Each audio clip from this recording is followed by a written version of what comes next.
Let's take a look at the derivative of trig functions. So you've already learned that the derivative of sine x is equal to cosine x, and that the derivative of cosine x is equal to the opposite, or negative sine x. But what about if you need to find the derivative of tangent x?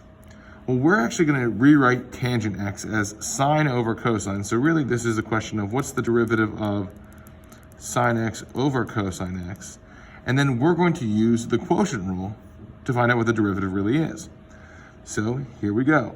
You may remember that the quotient rule is going to be low cosine x, d high, the derivative of sine x, cosine x, low d high minus high sine x, d low, negative sine x, over the square of what's below. So that would be cosine squared x.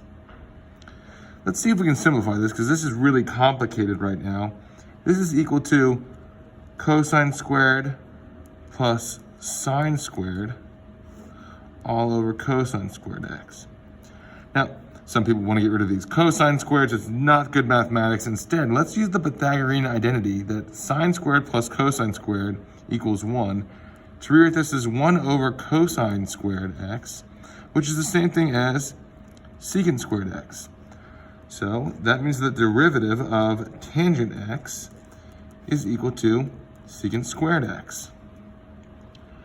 We could go a little bit further and say that the derivative of secant x, well, we could rewrite this if you wanted to. You could rewrite this as the derivative of 1 over cosine x, and using the quotient rule again, prove to yourself that the derivative of secant x, low d high minus high d low, over the square of what's below, with some simplification, ends up being secant x tangent x.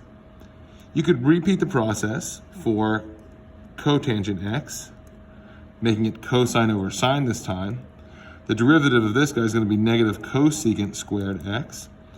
And then last but not least, you have the derivative of cosecant x, whose derivative is going to be negative cosecant x cotangent x.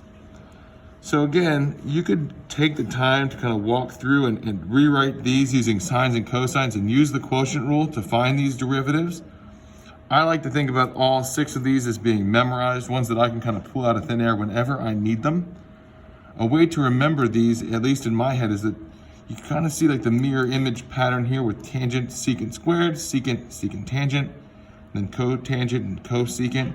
But then also that the derivative of all the cos, they're always negative. So I think of those cos as like the evil versions of all the functions, whose derivatives are always negative. So once again, the derivative of sine is cosine x. The derivative of cosine x is negative sine x. And you can use those derivatives and your quotient rule, pal, to get through the derivative of the other 4 trig functions so that you have a memory bank of all 6.